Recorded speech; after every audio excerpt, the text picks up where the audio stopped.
Comenzamos las jornadas virtuales de la Cátedra Maimónides, Soluciones frente a conflictos ético-médicos. Hoy nuestra sesión está titulada Vacunación COVID-19, aspectos legales, deontológicos, éticos y administrativos. Presenta la doctora Blanca Fernández Capel. Muy buenas tardes a todos. Yo presento con mucho orgullo esta reunión de la Cátedra Maimónides con un tema tan actual y en el que la Escuela Andaluza de Salud Pública, que me honro en dirigir, está tan implicado en todo lo que es pues, la organización de la vacunación con el doctor David Moreno y con el equipo de la escuela. Andalucía está siendo un ejemplo, pero también cuando uno ahonda en el conocimiento, cuando uno ahonda en los asuntos cotidianos y no tan cotidianos como este que nos ha sobrevenido como un mazazo que nos dejó al principio a todos fuera de combate, pero tuvimos la fuerza y la energía y, como dicen en los pueblos de Granada, la intención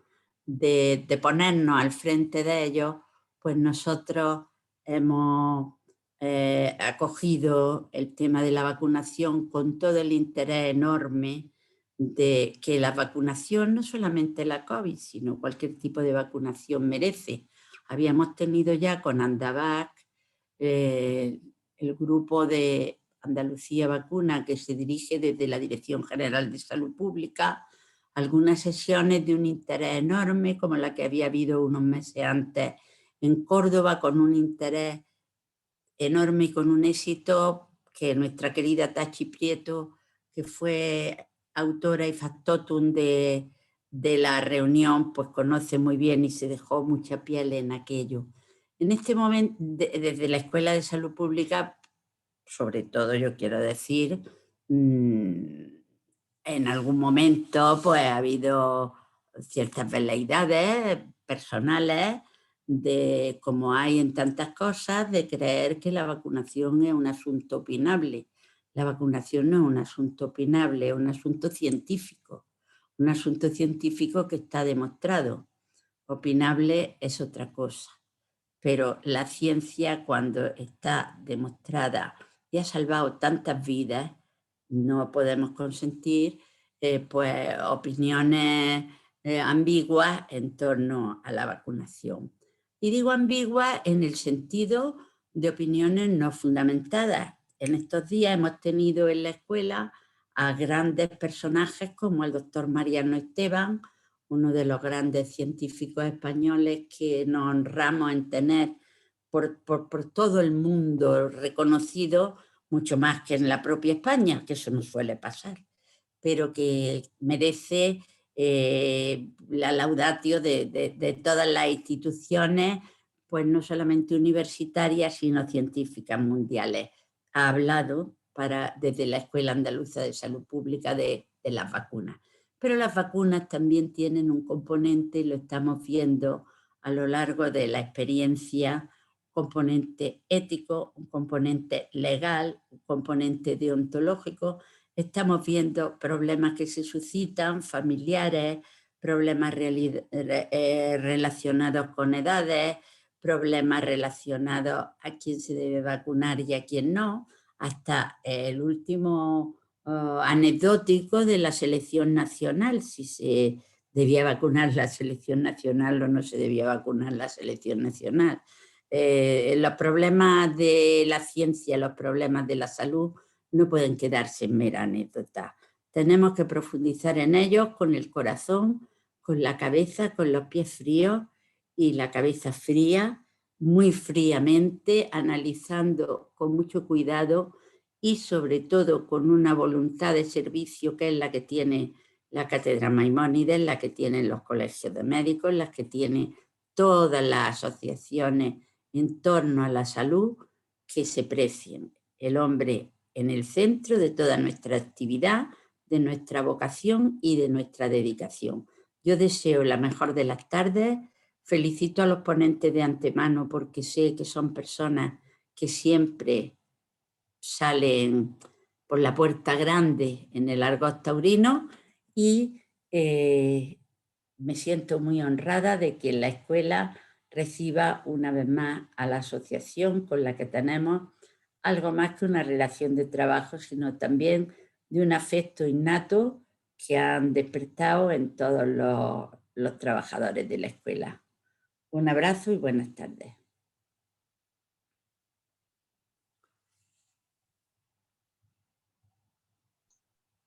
Pues comenzamos la sesión. La doctora Pilar Martínez García será la moderadora de esta sesión esta tarde.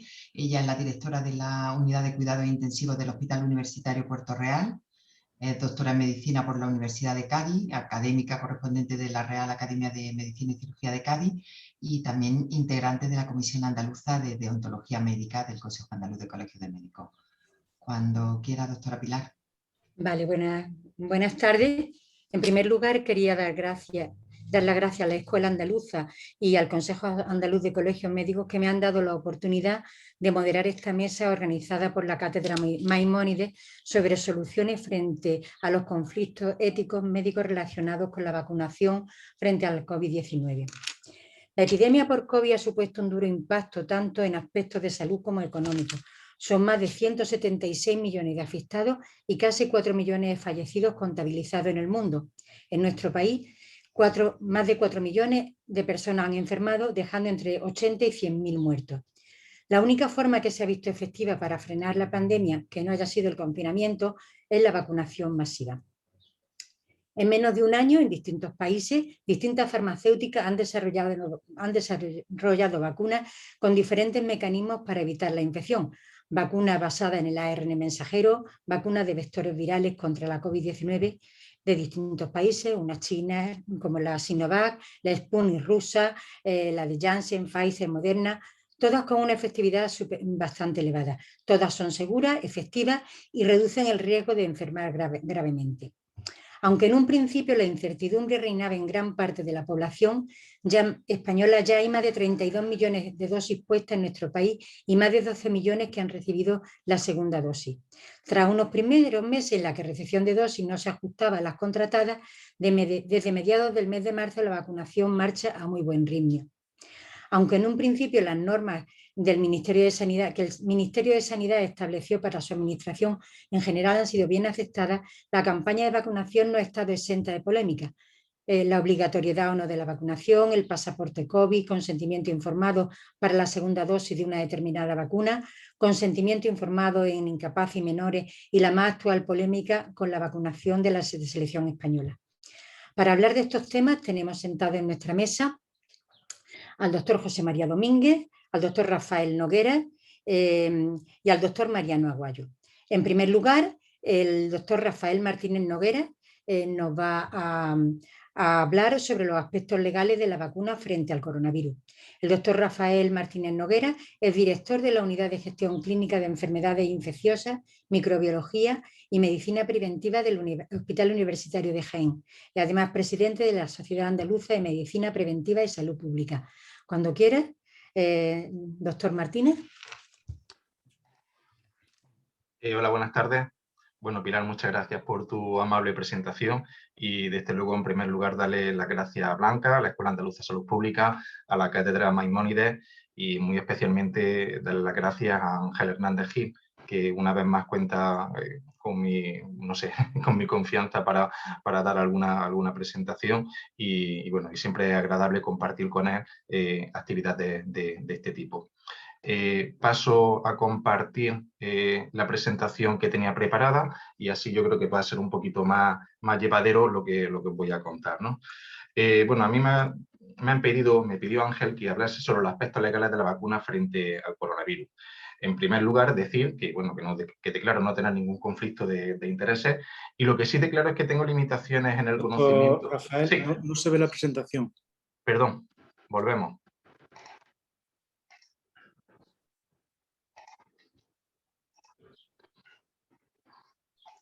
¿Ahora? Ahora sí. Correcto. Falta poner la pantalla completa. Ahora, perfecto. Gracias.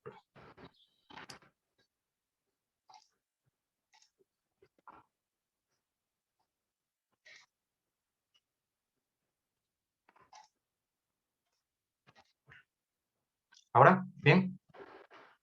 Sí, sí, perfecto. Vale, vale. Bueno, continúo por donde iba, por el tema del conflicto de intereses. Declaro no tener ningún conflicto de intereses. Y lo que sí declaro es tener limitaciones en el conocimiento de los aspectos del tema a tratar, que son los aspectos legales. Para ello, como no podía ser de otra forma, pues he pedido asesoría, he pedido ayuda. He pedido ayuda a una compañera de trabajo, que es Gloria Ruiz Crespo, y a María Dolores Camacho Núñez, a las cuales a ambos agradezco que me hayan ayudado y me hayan apoyado para hacer esta presentación. Dos o tres rápidas presentaciones haciendo un breve recordatorio sobre los beneficios de la vacuna, ya también con lo que ha comentado Blanca y que ha comentado Pilar. Bueno, no hay ninguna duda, ¿no?, de que las vacunas son uno de los grandes y mayores avances de la historia en cuanto a reducción e incluso erradicación de enfermedades, como todos sabemos que pasó por la viruela. Es la herramienta de prevención y promoción de la salud con mejor coste-beneficio, y siempre que hablamos de ahorrar tenemos que hablar de prevenir, y tenemos que hablar de medicina preventiva, y tenemos que hablar de salud pública, y tenemos que hablar de atención primaria. Y estaba buscando cifras en estos últimos días, ¿no?, de cuántas vidas aproximadamente se pueden haber salvado a lo largo de la historia de la medicina, desde que se empezaron a utilizar las vacunas. Y Jules Hoffman ha llegado a decir que son 1.500 millones de vidas de seres humanos los que se han logrado salvar. Él lo ha catalogado como el mayor logro de la medicina. Empiezo hablando de Jules Hoffman y finalmente terminaré también hablando de él.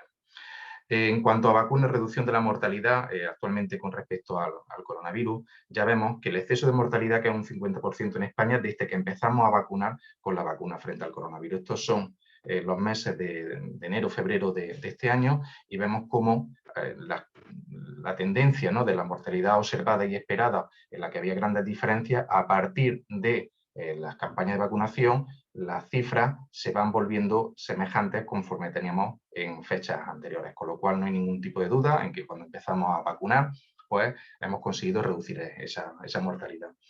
El fenómeno de la vacunación presenta, junto a los aspectos puramente médicos y científicos, otras cuestiones que son del máximo interés, tales como si la consideración de la vacuna es uno de los instrumentos más eficaces de las políticas de salud pública, la permanente controversia sobre los riesgos de la vacunación, el debate en el cual me voy a detener durante la presentación de hoy, el derecho individual frente a la protección colectiva, si se han utilizado información por parte de diferentes grupos políticos, lobbies que tienen interés en un lado u otro, los medios de comunicación porque pueden tener determinado interés u otro, o patrocinadores determinados. Lo que había comentado también Blanca, de que son opiniones y las opiniones no tienen que estar por encima de la ciencia. Y luego otro tema recurrente, que ya lo hemos comentado, tanto lo ha dicho Pilar como lo ha dicho Blanca, ¿no?, la vacunación de la selección española de fútbol, que tanto debate ha dado también durante estos días. Otros antecedentes que tenemos y nos pueden enriquecer mucho el debate, si tuviésemos tiempo a hacerlo durante la tarde de hoy, son el brote de sarampión de Disneyland en California a principios del 15, donde se vieron afectadas más de 100 personas en 14 estados de Estados Unidos, el fallecimiento de un niño en Los por difteria, que todos recordaréis, en junio del 2015, las dudas sobre la seguridad de las vacunas, la reaparición de enfermedades que se consideraban eliminadas, la inhabilitación de pediatras por propagar que las vacunas causan autismo, las posturas contrarias del llamado movimiento antivacunas, la nueva ley de salud de Galicia, en el que ya establece determinadas sanciones ante la no colaboración en las campañas de vacunación, algo que es nuevo, algo novedoso en España. Y también determinadas decisiones judiciales que se han ido produciendo en España, como los niños no vacunados que no pueden acceder a su centro educativo. Esto ocurre en guarderías, ya sabéis que en colegios no puede ocurrir, o el también conocido brote por sarampión en Granada, la vacunación forzosa, que de ella se derivó. Y también, pues podríamos debatir de estrategias para fomentar la adherencia a la vacunación, estrategias que pueden ser positivas, premiar al que recibe la vacuna, como han hecho en Estados Unidos. Si usted su vacuna y el vacunado 1 millón, por ejemplo, recibirá una aportación económica, o como se hace en otros países, quiero recordar que era en Australia, donde si te vacunas, pues tendrá una reducción en la declaración de la renta, o ya estrategias negativas o punitivas, que son las que se realizan en Europa, principalmente el no poder viajar entre países o asistir a conciertos si no tienes tu certificado vacunal. Bien, esta controversia social tiene su proyección legal, fundamentalmente en términos de voluntariedad versus obligatoriedad, con la necesidad de proteger derechos fundamentales tanto tales como el derecho a la salud, que viene recogido en el artículo 44 de la Constitución, a la integridad física, artículo 15 de la Constitución, la libertad personal, la renuncia a la vacunación y las posibles responsabilidades derivadas de la vacunación o de la no vacunación, como veremos más adelante, que puedan tener. Bueno, pues nos centramos un poquito en la vacunación obligatoria. Las crisis sanitarias, como la epidemia o la actual pandemia que tenemos, cuando hablo de epidemia a lo largo de la presentación, lo hago sí porque es lo que viene recogido en la literatura jurídica, ¿no? Pero es traspolable perfectamente la epidemia a las pandemias. Permiten al gobierno declarar el estado de alarma. En España, como todos sabéis, las vacunaciones son voluntarias, según Ley 33/2001 General de Salud Pública, en la que también recoge la participación en las actuaciones de salud pública será voluntaria, y nuestro ordenamiento no incorpora explícitamente el deber de vacunación, y nadie puede, en principio, ser obligado a vacunarse. Ahora bien, hay determinadas situaciones que permiten que los poderes públicos competentes impongan la vacunación forzosa fundamentalmente en caso de epidemia o, como he dicho anteriormente, pandemia. Obligatoriedad de las vacunas, seguimos hablando de ellas. Las leyes que vienen recogidas esa posible obligatoriedad. La primera, bueno, la conocemos todos, ¿no? La Ley 14 de 1986, Ley General de Sanidad. No hace referencia directamente a la obligatoriedad de la vacunación en España. Mantiene en vigor la Ley 22/1980, que modifica la Ley de Base de la Sanidad, que es nada más y nada menos que de 1944, y que establece que las vacunas contra la viruela, difteria, tífica y paratífica podrán ser declaradas obligatorias por el gobierno cuando existan casos repetidos de estas enfermedades o por el estado epidémico juzgue conveniente. En todas las demás infecciones en que existan medios de vacunación de reconocida eficacia total o parcial y que no constituya peligro alguno, podrán ser recomendadas, pero de ello se reduce que no hay obligatoriedad. Esta ley lo que sí obliga es que las administraciones públicas garanticen cuantas acciones sanitarias sean necesarias para la prevención de las enfermedades. Y dos notas. Primero, dos notas que son muy importantes. Primero, que la ley de base necesita un desarrollo posterior y este no se ha producido, por lo tanto las leyes que teníamos anteriormente son leyes de base recogidas en cuanto a la ley de 1944 y 1980. Y luego otra muy importante, el artículo 81 de la Constitución exige que para restringir libertades y derechos fundamentales las leyes deben tener rango de ley orgánica y estas no lo tienen. Bueno, una vacunación concreta puede declararse obligatoria si se cumplen las siguientes circunstancias. Un peligro para la salud de la población, epidemia o pandemia, como ya hemos repetido varias veces. La Ley Orgánica 3/1986 lo recoge, de medidas especiales en materia de salud pública. Esta ley, como ya se ha dicho, sí es ley orgánica. Las anteriores no. Hay 3 artículos, pero destaco solamente el 1 y el 3, el segundo no tiene mucho interés, por eso lo dejo en letra menor. Y el artículo primero dice lo siguiente: al objeto de proteger la salud pública y prevenir su pérdida o deterioro, las autoridades sanitarias de las distintas administraciones públicas podrán, dentro del ámbito sanitario de sus competencias, adoptar las medidas previstas en la presente ley cuando así lo exijan razones sanitarias de urgencia o necesidad. Y en el artículo tercero viene afianzando un poco más esta idea base, así como las que se consideren necesarias en caso de riesgo de carácter transmisible. Esta ley no ha servido de base para establecer las medidas de confinamiento, pero ahí lo dejo también como posible debate, nos podrían haber servido sí o no también para el establecimiento de la vacunación obligatoria. Otra ley que también es ley orgánica, la Ley 4/1981 del 1 de junio de los estados de alarma, excepción y sitio, que es la ley que se ha aplicado en España para el estado de alerta. Recoge en su artículo 4, principalmente en el apartado B, crisis sanitarias tales como epidemias y situaciones de contaminación grave, y en su artículo 12.1, en los supuestos previstos en los apartados A y B del artículo 4, la autoridad competente podrá adoptar por sí, según los casos, además de las medidas previstas en los artículos anteriores, las establecidas en las normas para la lucha contra las enfermedades infecciosas. Esta ley, como todos sabéis, ha servido para el confinamiento, pero probablemente también podría haber servido para el establecimiento de la vacunación obligatoria. Por lo tanto, y en base a todo lo anterior, ¿a quién corresponde que una vacunación sea obligatoria o no? Pues en primer lugar a las autoridades sanitarias en base a las recomendaciones científicas actuales, pero el sistema jurídico el que debe establecer si esa obligatoriedad tiene encaje en nuestro ordenamiento jurídico. Os cuento rápidamente las novedades que hemos tenido en cuanto a legislación, la que ya he comentado, la Ley de Salud de Galicia, del 8 del 21 del 25 de febrero, de modificación de la ley anterior, que recoge en su artículo 41 bis infracciones leves en materia de salud pública. En el apartado A, en cuanto a infracciones leves, recoge en el grado máximo de infracciones leves, hasta una penalización de 3.000 euros por la negativa justificada al sometimiento a medidas de prevención consistente en la vacunación o inmunización prescritas por las autoridades sanitarias. No obliga, pero sí establece una posibilidad de sanción a las personas que no participan. Hay también ya una experiencia en Galicia, ¿no?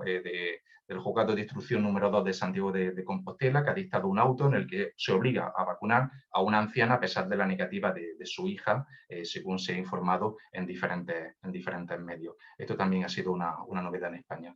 Y señalar rápidamente la sentencia del auto del Juzgado de lo Contencioso Administrativo número 5 de Granada, del 24 de diciembre del 2002, posteriormente a la aparición de un brote en la ciudad de Granada, un brote por sarampión, en el que, en base a una norma, según se lee la sentencia del auto, en base a una norma de rango legal, se pudo obligar a la vacunación de las personas que estaban envueltas en el brote y se sabían que no estaban inmunizadas o estaban vacunadas. Esta norma de rango legal que se utilizó en esta sentencia es la Ley Orgánica 3/1986 del 14 de abril de medidas especiales en materia de salud pública, que, como he dicho antes, es ley orgánica. Por lo tanto, tenemos experiencias anteriores en España en las que, utilizando las leyes disponibles, podemos obligar a la vacunación. Vámonos fuera de nuestras fronteras. ¿Qué está pasando en Europa? Bueno, pues el Tribunal Europeo de Derechos Humanos dictaminó en abril del 2021 que las vacunas obligatorias no violan las leyes de derechos humanos e incluso podrían considerarse necesarios en una sociedad democrática. Y en Italia hay una actualización, ¿no? Esto ha sido muy reciente. El gobierno italiano se ha convertido en el primer país europeo en hacer que la vacunación sea obligatoria para los trabajadores sanitarios. Si se niegan a vacunarse, incluso está establecido que esos trabajadores pueden verse suspendidos de su sueldo, algo totalmente novedoso también dentro de la Comunidad Económica Europea. Y esto es uno de los ejemplos que estamos viendo desde el sentido negativo, ¿no? para favorecer la vacunación en Europa, ¿no? Si no te vacunan, no te doy el pasaporte vacunal, como he comentado antes, y entonces no puedes desplazarte entre diferentes países y tampoco podrías asistir a determinadas actividades. Quiero comentar rápidamente también lo que podría ocurrir ante la negativa a vacunarse del profesional sanitario. Esto es algo de lo que no estamos informando a nuestros profesionales y tal vez deberían de conocerlo. Como el resto de los ciudadanos, el profesional sanitario no está obligado a vacunarse, pero puede haber responsabilidad profesional si hay daños a terceros, a los pacientes particulares o a los compañeros de trabajo. Tal vez se le podría decir a los compañeros que se puede evitar o mitigar esta responsabilidad si el profesional informa al paciente que no está vacunado y se le permite la elección de aceptar o no el riesgo de ser tratado por él. Ya hemos tenido compañeros no vacunados, no correctamente inmunizados y que han atendido pacientes y a través de ellos se han contagiado esos pacientes. Por ahora, que sepa, no hay ningún tipo de litigio ni de denuncia, pero bueno, eso podría ocurrir. Y en modo de conclusiones, bueno, pues tendremos que debatir muy seriamente si la salud individual tiene que estar por encima de la salud colectiva, sobre todo en épocas de pandemia, si las medidas restrictivas de los derechos individuales deben establecerse para lograr mantener la salud colectiva. La pandemia que actualmente estamos viviendo ha demostrado que no estamos preparados ni desde la perspectiva sanitaria ni desde la perspectiva jurídica para hacerle frente. Leyes que desde el 1986 hasta el año 2020, que no han sido modificados, han demostrado que no nos servían. Y bueno, leyes del 86, por no comentar la anterior ley base de 1944, que es más antigua todavía, ¿no? ¿Qué ocurriría con la voluntariedad de la vacunación si las tasas fuesen menores? Con tasas altas de vacunación como tenemos en España en niños, que está por encima del 90%, la educación y la sensibilización no está dando buen resultado, pero si esas tasas no fuesen tan aceptables, no sabemos si tendríamos que recurrir a la obligación, como ya se están planteando en otros países de la Comunidad Económica Europea. Del consentimiento informado no hemos hablado, no he comentado nada, pero no se están entregando los consentimientos informados para que sean firmados por la mayoría de los pacientes que van a vacunarse, e incluso la información que se le da a la hora de recibir la vacunación parece que no está siendo la más apropiada. Estoy seguro que hablaremos de esta vacuna cuando corresponda vacunar a los menores de edad. Ya está pasando en Francia y tienen que hacer pequeños ajustes en cuanto al acompañamiento de los menores a la hora de la vacunación, los consentimientos que entregan, etcétera, etcétera. Con lo cual es un debate que luego probablemente tendremos más adelante cuando se decida vacunar a los adolescentes, para adolescentes y adultos jóvenes.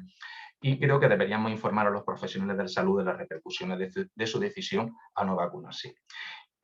Y como he comentado, iba a terminar también con Jules Hoffmann, igual que había comenzado con él.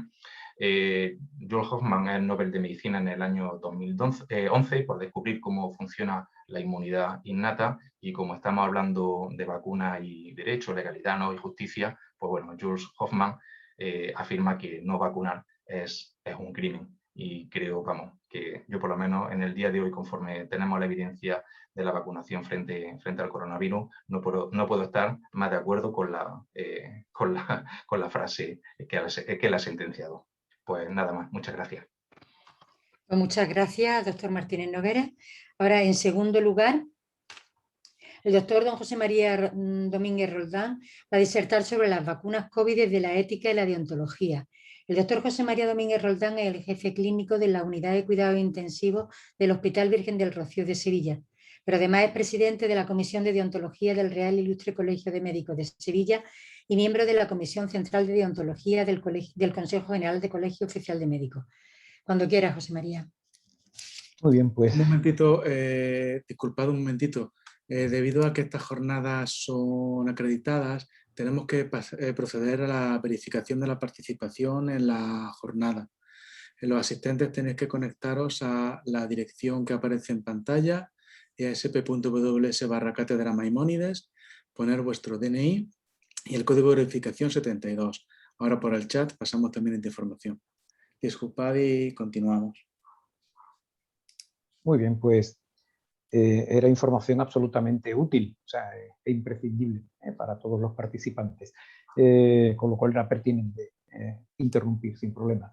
Bueno, a mí en primer lugar, también, como es obvio, dar las gracias, ¿no?, por la invitación a estar aquí, a la Cátedra Maimónides, al doctor Hernández Gil, y por supuesto contentísimo de estar en la Escuela Andaluza de Salud Pública, que yo creo que efectivamente tiene un papel crucial, ¿no?, en lo que es la formación en áreas de salud dentro de nuestra comunidad autónoma y fuera también de nuestra comunidad autónoma por el impacto que tiene, ¿no?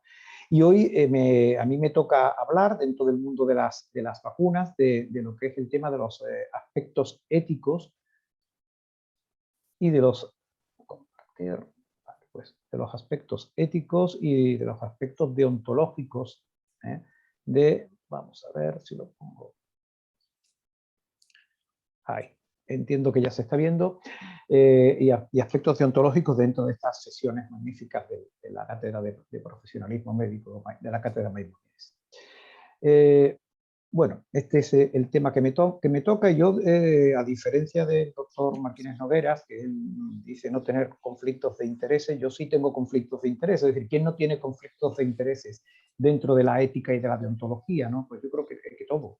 ¿Por qué? Porque todos tenemos principios, todos tenemos valores, todos tenemos, evidentemente, y sobre todo cuando ya estamos dentro del mundo científico, evidentemente nos hemos forjado en valores sin duda ninguna, con lo cual es importante, ¿no?, cuando se habla de ética y de deontología, en primer lugar, cuando se habla de ética, hacerlo con desapego. Cuando se habla de deontología, pues efectivamente, pues hablar desde el conocimiento del marco donde actualmente estamos contextualizados, Europa, España, año 2021. Y yo definiría el aspecto fundamental de lo que es la ética y la deontología de las vacunas COVID-19 como un laberinto, un auténtico laberinto moral y un auténtico laberinto ético. Es decir, porque da lugar, ¿no?, a un paseo por múltiples recovecos del cual, bueno, realmente no siempre tenemos la salida. Y por tanto yo lo que voy a hacer es un paseo, es decir, con reflexiones, porque como siempre ocurre en ética, todo es contextualizable. Y vamos a hacer un paseo sobre múltiples aspectos que están ocurriendo por las vacunas, algunos que ya ha tocado el doctor Martínez Nogueras, y en el que sobre todo haremos desde el punto de vista ético, ¿no? ¿Por dónde empezar? Bueno, vamos a mirar distintos flancos, distintas áreas de este aspecto de esta COVID tan poliédrico, ¿no? Ya se ha comentado, ¿no?, que hay enfermedades que han acabado, ¿no? Pues hablamos de la viruela y hablamos del último caso la última persona que tuvo viruela, o de la última persona que falleció, fue por una contaminación de laboratorio en el Reino Unido, ¿no?, a causa de la viruela, ¿no? O sea que la eficacia yo creo que queda clara, ya se ha comentado en la presentación anterior. Vamos a tocar uno de los aspectos que sí ha contaminado sustancialmente y ha tenido repercusiones, yo creo que, porque no ha tenido repercusiones solamente en la población, ha tenido repercusiones también en los medios de comunicación, de los cuales se han hecho ecos de múltiples rumores y teorías de la conspiración relacionados con las vacunas COVID. Y esto, lógicamente, ha tenido sus consecuencias, sigue teniendo sus consecuencias, ¿no? Desde, como digo, los negacionistas, ¿no?, hasta teorías de la conspiración. Hay ya múltiples análisis y revisiones al respecto, ¿no? Por ejemplo, pues en cuanto a alternativas, ¿no?, para la vacunación COVID, ¿no? Porque la vacuna COVID no es diferente de la vacuna de la gripe, y que lo que nos están haciendo es engañando, ¿no? El aspecto cruzado, recuerdo además que tuvo un cierto impacto incluso en España, que la vacuna, la BCG, ¿no?, protegía a las personas de la infección con el coronavirus, ¿no?, y que por eso determinadas bandas de edad que había tenido la vacunación en España pues estaban protegidas, ¿no? En cuanto a los elementos de los que está hecho, porque las vacunas están hechas con células de fetos abortadas, pues no lo sé, que ha sido forzada a todos los ciudadanos en determinadas situaciones, ¿no? Bueno, hasta conspiraciones que relacionan a los políticos a presidentes de gobierno, ¿no? Es decir, lo digo porque todo esto mucho lo hemos usado, ¿no? Quizás algunos no nos han llegado a nuestro país, ¿no? Como por ejemplo, de que se había testado la vacuna COVID-19 China, porque es que no había suficientes monos en China, y lo habían hecho en Indonesia, ¿no?, por ejemplo. O que algo también que salió mucho en la prensa, la hija de Putin se había ofrecido como voluntaria para valorar la Sputnik 5, ¿no? Es decir, o bueno, determinados personajes como el doctor Fauci, ¿no?, de reconocido prestigio, bueno, pues también de algún modo se le atribuyen afirmaciones que él no ha dicho, ¿no? Es decir, ya de teorías de la conspiración ni hablamos, ¿no? Es decir, cómo realmente esos perros que nos están vacunando con inteligencia artificial, como que nos están colocando nanochips en el cuerpo para seguirnos, para rastrearnos, y que lo que están haciendo, que Bill Gates también anda implicado en esta teoría de la conspiración. Es decir, como digo, evidentemente después ha quedado muy claro la utilidad de la vacunación, ¿no? Desde el punto de vista científico, todas estas teorías de la conspiración, ¿eso qué repercusión tienen? Y esto, claro, una repercusión ética importante, porque está afectando a mucha población a la cual la está desinformando, y mucha población a la cual la está sometiendo a riesgo, ¿no? Todas estas informaciones, bueno, a los que son o somos más adictos a redes sociales, pues en redes muy normales, ¿no? La mayoría estaban en Facebook, ¿no?, y estaban en Twitter, ¿no?, y además pues siguen encontrando diariamente. Hay incluso publicaciones, como se menciona aquí, publicaciones que analizan esto, ¿no? Y luego, obviamente, pues en aquellos países que tienen más circulación de la información, como puede ser Estados Unidos, o curiosamente la India, ¿no?, o en toda Europa, que son los que tienen ese color morado más fuerte, son aquellos países en los que ha predominado esta teoría de la conspiración y estos rumores. Claro, una de las grandes ventajas de la comunicación fácil es que evidentemente tiene grandes bondades desde el punto de vista sanitario, pero también puede tener un mecanismo perverso si a través de estas redes, a través de estos medios de comunicación o de las redes sociales a las que estamos apuntados muchos de nosotros, pues nos llega información falsa, espúrea, con rumores, y que de algún modo pues, es negativa, ¿no?, con respecto a una terapéutica de mostrada eficacia, ¿no? Y hay algo que a mí también me ha preocupado, ¿no? Es decir, yo soy médico intensivista, no soy preventivista, ¿no? Pero bueno, leyendo sobre el tema de la eficacia de la vacunación, a mí me ha preocupado, y sin entender mucho del tema, pero sí leyendo lo que escribían los médicos preventivistas, ¿no?, cómo esto también de algún modo hemos visto una desinformación, una manipulación de la información. Esta sería la pregunta. ¿Se ha dicho la verdad sobre la eficacia de las vacunas COVID? Como digo, bueno, la eficacia de las vacunas, pues ya sabemos, este sería pues el nivel de inmunidad comunitaria que tendría que conseguirse para conseguir una protección de las poblaciones, ¿no? Sabemos que en lo que es la vacuna del COVID-19 se invoca el 70% de la población, ¿no? Para que tenga una protección, ¿no?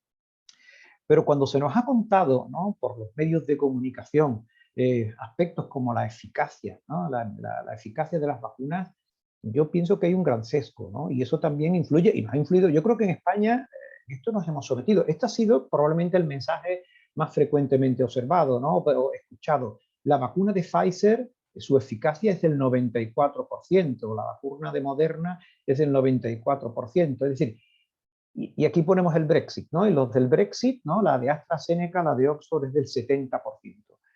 A mí yo no entendía mucho de los aspectos numéricos, pero bueno, uno puede pensar que si te den eso, pues de cada 10 que se ponen la vacuna, pues 7, o sea, 3 que se ponen la vacuna de AstraZeneca no van a estar inmunizados. Es lo que uno puede pensar y creo que es el mensaje que hemos recibido. Pero realmente cuando los expertos, y como digo yo no lo soy, pero sí podemos leer publicaciones de expertos, nos dicen esto, nos dicen no, o sea, cuando realmente analizas las series, AstraZeneca, ¿no? AstraZeneca hizo el estudio en una población con una alta incidencia de COVID, con lo cual sus números son más fiables, es decir, y Pfizer lo hizo en una población mucho menor.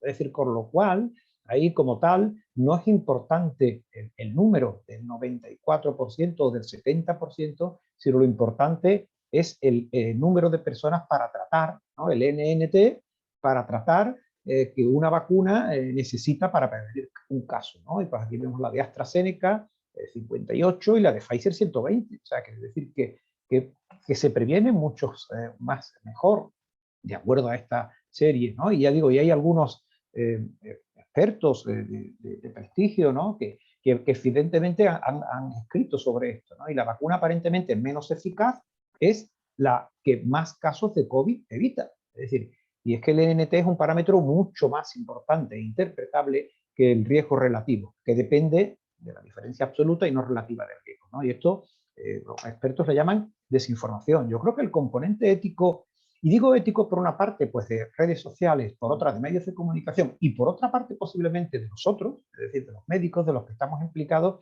oye, pues probablemente no hemos informado adecuadamente, ¿no? Y ya hablaremos quizás por qué esta razón de lo que está en el área Europa, pues sí, lo que está en el área Brexit, no, que podemos hacer, ¿no? Es decir, la vacunometría televisiva, ¿no? que le ha llamado el doctor Peiró, ¿no? Que confunde la eficacia vacunal en diferentes ensayos, ¿no? Que es una forma, dice, de ignorancia que daña pues, la campaña vacunal, ¿no? Y pone en riesgo a las personas.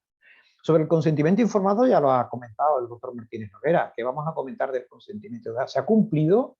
Vamos, yo creo que antes de, y los que nos dedicamos a la bioética, y yo soy profesor de bioética también en la Universidad de Sevilla, y también he participado en uno de los cursos de expertos de bioética como profesor de la escuela, el consentimiento informado antes del COVID era esto, ¿no? Vamos, pero ¿cómo se nos atreve? ¿No íbamos a atrever a no informar detalladamente al paciente anatema, ¿no? Eso era imposible, ¿no?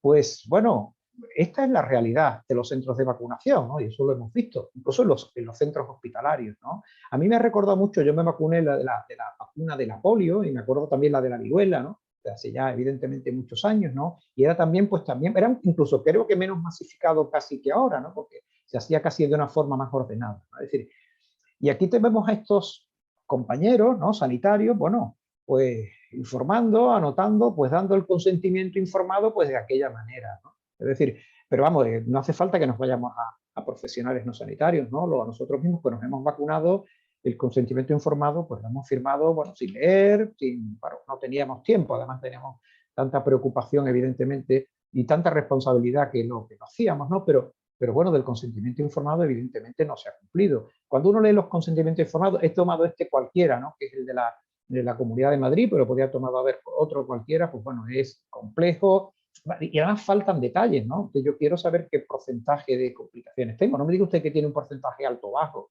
digamos, un porcentaje que para eso están los estudios en fase 2, ¿no? Digamos que los porcentajes, bueno, por supuesto no se han cumplido. No digamos, por supuesto, el que hizo el Ministerio para hablar sobre el rechazo a la segunda dosis de AstraZeneca y sí para hacer recibir la de Pfizer, ¿no? Un consentimiento completamente, en mi juicio, completamente sesgado, es decir, creo que evidentemente no cumplía, vamos, ninguno de los posibles requisitos. Es decir, que, o sea, y luego por otro lado hemos demonizado, ¿no? Hemos dicho las vacunas buenas y las vacunas malas, ¿no? La buena, la fea y la mala, ¿no? Y lamentablemente, siendo todas de una gran eficacia y capacidad de prevención, unas más y otras menos, pero no con esa diferencia de 94, 70, 60, como se nos prestaba con los datos que a veces comercialmente se nos han vendido, pues hay vacunas buenas, feas y malas, ¿no? La buena, la mala y la del trombo, ¿no? Que es la que, por desgracia, estamos acostumbrados a escuchar, ¿no? A veces yo tengo la sensación de que todas estas informaciones, y sobre todo la de la segunda dosis, ha sido una medicina basada en las existencias, más que en la, bueno, en la evidencia, por supuesto que no había evidencia ninguna. Y quiero decir que hemos vulnerado, ¿no? Los principios éticos fundamentales, algo que es clave, que es la información al paciente. Es decir, porque hemos aconsejado en función de las existencias que teníamos, cuando a veces hubiera sido mucho más sensato. Decir que se propone la vacuna porque no hay existencia o se prevé que no va a haber suficiente existencia, y informar de que la Agencia Europea del Medicamento no proponía esta segunda dosis, ¿no? Por tanto, hemos pasado del consentimiento informado antes del COVID a este, ¿no? Y esta es mi impresión sobre el consentimiento informado. A partir de ahora, cuando impartamos otra vez el curso de experto, el diploma de experto en la escuela, tendremos que decir, el tema del consentimiento lo tenemos que reescribir, ¿no? Porque no hemos hecho durante este tiempo, sobre todo en la época de las vacunas, nada, ¿no? Algo que sí me gustaría también comentar es la distribución de las vacunas, ¿no? Algo que, como es lógico, debería ser mundial y equitativa, ¿no? Pero cuando analizamos estos datos vemos que, bueno, en el marzo del 2021 se habían administrado 468 millones de dosis, ¿no? Sin embargo, estas dosis se concentraban en países de altos ingresos, ¿no? De los cuales han acaparado más de la mitad, o sea, el 19% de la población ha acaparado pues el 54% de las dosis. Uno puede pensar, claro, claro, alguien las tiene que pagar, ¿no? Efectivamente, pero probablemente en un tema tan gravísimo de salud, ¿no? Yo creo que es un tema, además la doctora Blanca Fernández Capel ha mencionado antes la importancia que tienen los organismos europeos, los organismos internacionales en esto. Yo creo que efectivamente, posiblemente ahí tendríamos también un aspecto de mejora, ¿no? Equidad, ¿no? El no favorecer a otro con un trato. Pues yo creo que digamos, esta ha sido la realidad, pues actualmente es esta, la que vemos a la izquierda, y evidentemente la equidad, pues evidentemente en el reparto y distribución de la vacuna no se ha producido. Algo que también es importante en cuanto al reparto de las vacunas, ¿no? Estos son los datos de la pandemia de influenza del año 18. En esa época, en esa pandemia, murieron más personas del grupo de jóvenes que del grupo de mayores, ¿no? Y el cálculo sobre cómo se hacía el cálculo, a quién colocar esas vacunas, ¿no? Y se vio que el número de años de vida estándar salvados, ¿no? ¿Por qué? Porque eran más jóvenes, ¿no? Los que se vacunaban, era de 5.300 comparado con el de las personas de más edad. Mientras que en la pandemia del coronavirus hemos visto, ¿no? Como el número era mucho más letal para las personas de más edad que para las personas jóvenes. Y se ha cuestionado inicialmente si merecía la pena el hacer una vacunación con respecto a las personas de más edad, ¿no? Pues cuando hacemos el mismo cálculo, teniendo en cuenta las tasas de letalidad, que era del 11% en el grupo más etario de mayor edad y muy baja en el grupo de menos edad, el años de vida esperado, salvado, es significativamente a favor. Es decir, no se ha vulnerado en principio, ¿no? De acuerdo a estos datos, el principio de equidad cuando hablamos de los grupos etarios, ¿no? Hay algo que también comentaremos, el profesor Henry Bichel, yo creo que es un maestro para todos los que nos dedicamos a la bioética, ¿no? Que hablaba de la utilidad social, ¿no? Algo que es preocupante, luego voy a mencionar, ¿no? Él mencionaba cuando en la Segunda Guerra Mundial se distribuía la penicilina escasa en aquellos tiempos a los soldados que habían contraído sífilis porque se curaban antes y podían volver a la batalla, versus a los que no habían sufrido, a los que habían sufrido heridas que eran de más larga curación y no podrían. Lo digo porque este tema, y sobre todo con los profesionales sanitarios, todos somos profesionales sanitarios, los que estamos aquí, yo creo que inicialmente hasta nos cuestionamos si realmente nos merecíamos. Pero hay un concepto, ya digo, muy antiguo, ¿no? De utilidad social clara, ¿no? Y que efectivamente el profesor Henry Bichel ya analizó y que yo creo que en este momento también merece la pena. Es decir, el interés social, ¿no? Y nosotros los profesionales hemos tenido interés social, pero yo no estoy seguro, y a mí me queda una duda, y creo que para plantear, ¿no? Yo creo que hemos pecado a veces de cierto grado de cinismo social, ¿no? Es decir, a mí me preocupa el que no hayamos antepuesto a nuestros, lo digo sinceramente, a nuestros gobernantes, a los que tienen mayor responsabilidad en seguridad y salud, que no los hayamos antepuesto en el tema de la vacunación y hayan tenido que esperar, ¿no? Sinceramente, no lo entiendo. Es decir, creo que la madurez de una sociedad civil debería ser suficiente para que se hubieran vacunado por el nivel de representatividad, ya sea nacional, regional, que tuvieran, ¿no? No se va a vacunar a la persona, se va a vacunar al cargo, ¿no? Yo creo que realmente me parece que posiblemente en el debate podríamos hablarlo, ¿no? Y algo que, bueno, que a veces un comité de bioética, como yo creo que tan bueno como el que tenemos, el Comité de Bioética de España, como a veces, ¿no?, ha generado realmente conflictos con algunos informes, ¿no? O sea, realmente un comité que con respecto a las vacunas lo que ha dicho y con respecto a la segunda dosis de la vacuna, pues yo creo que no ha dejado satisfecho a casi nadie, ¿no? Un poco por concluir, y yo lo interpreto así, también lo podemos comentar, ¿no? Lo que diga el gobierno... minutos, José María. Gracias. Y consentimiento informado tirado por los suelos, es decir, no se han utilizado elementos científicos, solamente el pequeño grupo de estudio de salud del grupo de Carlos III, con lo cual... Geopolítica y vacunas, bueno, no digamos, yo creo que aquí, ¿cuántas veces se ha dicho que la vacuna es mala, la vacuna china es mala, ¿no? Que la vacuna es buena, ¿no? Esto es como lo de AliExpress y Amazon, ¿no? Es decir, lo de Amazon es maravilloso y lo de AliExpress es malo, ¿no? Es decir, luego al final dice, bueno, si es que lo puedes comprar en un sitio y en otro, ¿no? Es decir, con esto no me posiciono, pero quiero decir, la guerra comercial está claro. Está claro que la OMS ha dado muchos mensajes, ¿no? Pero también está claro que evidentemente la OMS, bueno, aquí tenemos la foto del importante, ¿no?, cómo saluda, ¿no?, al presidente chino. Es decir, bueno, algunos lo acusan de cierto favoritismo hacia Pekín, a la Organización Mundial de la Salud, ¿no?, y cómo ha aprobado las 2 vacunas chinas, ¿no? Yo digo, en esto yo creo que yo creo que a todos nos falta realmente información para analizar esto, pero que ha habido bastante de geopolítica, yo creo que realmente lo ha habido, ¿no? Lo ha habido. Se ha comentado y por tanto voy a pasarlo, bueno, de algún modo un poco más rápido, pero también el tema de la vacunación obligatoria, ¿no? ¿Nos pueden obligar a vacunarnos, ¿no? Pues ahí realmente tendríamos que hablar de que, bueno, la coerción estatal, ¿no?, es cuando un individuo corre el riesgo de dañar a otro, ya se ha mencionado, ¿no? Y que evidentemente esto yo creo que es tanto para los utilitaristas, pero realmente desde el punto de vista de la bioética también. O sea, el tema de la vacunación obligatoria se puede plantear como obligatoria, ¿no? Un artículo estupendo de Samulescu, ¿no?, en Journal Medical of Ethics, sobre este aspecto daba 4 argumentos sólidos, ¿no?, para hacer la vacunación obligatoria: grave amenaza de salud, vacuna segura y eficaz, el perfil costo-beneficio y que el nivel de coerción es proporcionado. Podríamos discutirlo también en el debate, pero a mí me parece que en esta situación que hemos tenido podríamos haber hecho esta propuesta, ¿no? Y en los profesionales sanitarios, pues lo mismo. Es cierto que al final yo creo que hemos sido absolutamente, dentro de nuestras obligaciones, hemos aceptado el vacunarnos incluso en una época en la que seríamos los primeros, efectivamente los primeros en protegernos, pero también los primeros en correr riesgos, ¿no? Estos serían factores que pudieran preocuparnos, ¿no? Pero que al final realmente yo creo que, bueno, ni los hemos analizado suficientemente por nuestro nivel de compromiso, ¿no? Es cierto que ya se ha planteado, se sigue planteando en diversos países, en el Reino Unido inicialmente, bueno, era una interrogante, ya se ha comentado cómo en Italia se ha hecho mandatoria, y cómo posteriormente ya en el Reino Unido se está haciendo mandatoria para grupos que cuidan ancianos en determinados centros sociosanitarios, en determinados hospitales, etc., se ha hecho obligatoria también en el Reino Unido. Por otra parte, no olvidemos, y hablamos de deontología, el Código de Deontología Médica del Reino Unido tiene un apartado de seguridad y calidad. Pues el apartado de seguridad habla de que usted, el médico, debe estar inmunizado contra aquellas enfermedades transmisibles más frecuentes, a no ser que estuviera contraindicado. Lo digo porque es algo que en el código nuevo que está en discusión a nivel nacional, en el nuevo código que creo que se aprobará y aprobaremos este año, se ha incluido pues prácticamente una redacción similar, ¿no?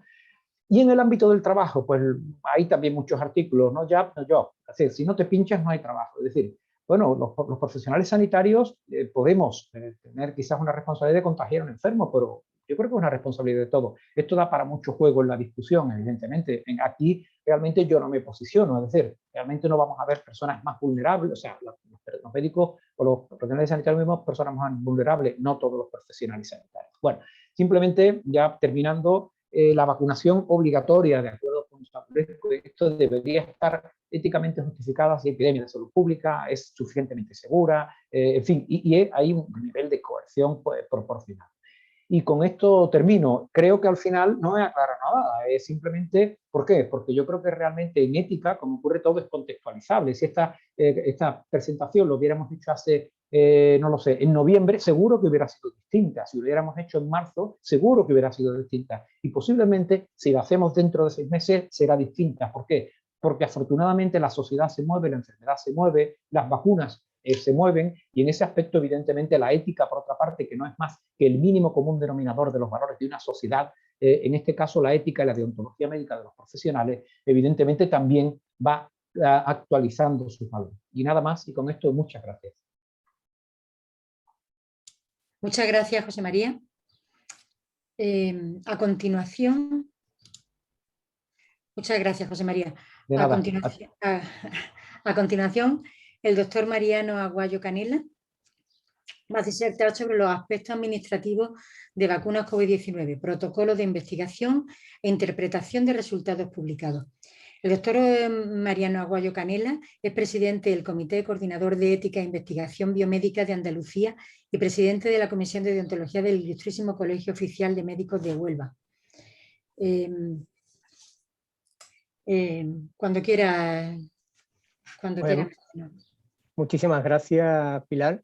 Gracias a los organizadores. Es para mí un honor y un placer estar esta tarde en esta sesión de debate y de aprendizaje. Para mí, además, también una gran satisfacción hacerlo desde la Escuela Andaluza de Salud Pública, que es mi segunda casa en la formación y en la investigación, y en la que tanto he aprendido y que tanto me ha dado en mi desarrollo profesional y en la parte de la ética, ¿no? A mí me toca en esta sesión tocar un aspecto quizás más práctico, que sería la interpretación de los estudios de investigación que están soportando las evidencias que argumentan la valía de las vacunas que están desarrollándose y que ya estamos usando, ¿no? Y que además se han desarrollado, como todos vosotros conocéis, como conoce todo el mundo, en cuestión de meses, ¿no? Bueno, pues vamos a hacerlo. Me voy a...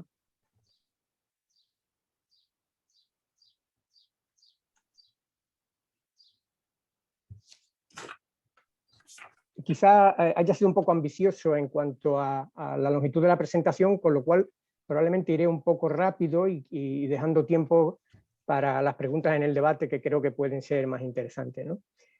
Voy a hacer un repaso rápido sobre algo importantísimo, ¿no? Que es cómo se autoriza un medicamento en nuestro país o en Europa. Saben que estamos en el marco europeo, puesto que cuando usamos un medicamento todo el mundo quiere estar seguro de que ese medicamento, digamos, tiene un control de calidad, una garantía, que ha pasado una serie de controles y de requisitos que permiten su uso con seguridad, con eficacia, con calidad en las personas, ¿no?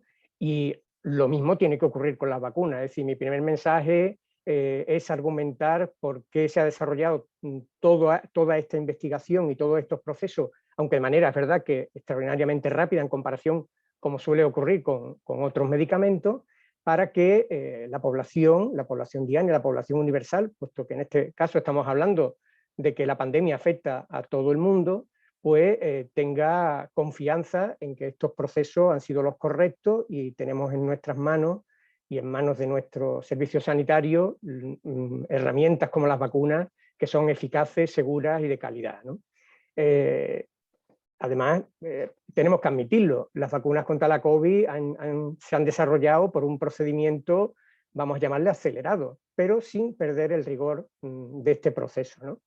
Haré una breve pasada sobre cómo se interpretan los resultados de los ensayos clínicos. Ya hemos visto cómo el doctor José María Domínguez hablaba del tema de la eficacia y cómo las diferentes eficacias, esos numeritos mágicos que todo el mundo maneja, desde el tendero que me da la fruta hasta la persona que viene a vacunarse o el que está esperando la cola del autobús, ¿no? Todo el mundo habla de la eficacia de una y de otra vacuna, como si tuvieran un conocimiento profundo de lo que se está diciendo, ¿no? Ese numerito mágico del porcentaje de eficacia, cómo se interpreta realmente los resultados de un ensayo clínico y qué quieren decir esos números, ¿no?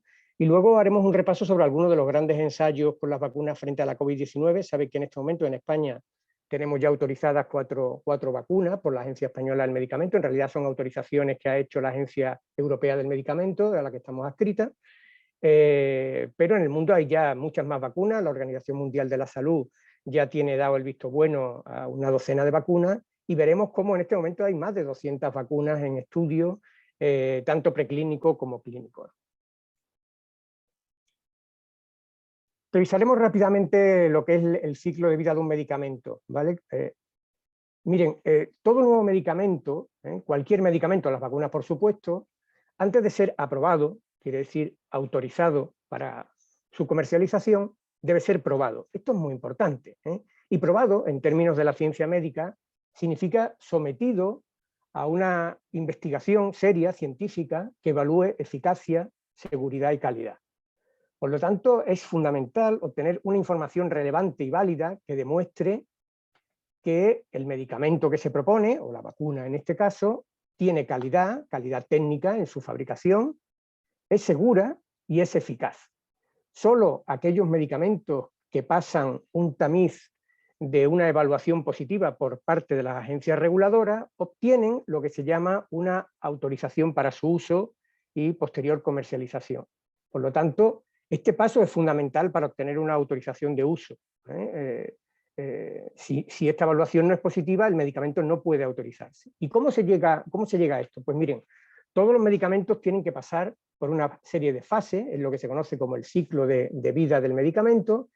Una primera fase que podríamos dividir en 3 etapas, que serían las etapas de investigación, en la que el medicamento se está investigando, y hay una investigación básica, como ahora veremos, otra preclínica y otra clínica, y solo cuando la investigación completa esa parte de desarrollo antes de su uso, es cuando la casa comercial, el promotor, que se suele hablar de esa manera, ¿no? en términos de farmacología, el promotor hace una propuesta a una agencia reguladora, puede ser la Agencia Europea del Medicamento, la FDA americana, nuestra Agencia Española de Medicamentos, presenta un dossier con toda la investigación que se ha desarrollado para solicitar que se autorice la comercialización, que se autorice y que se le dé un dictamen positivo con vista a su comercialización y a su venta.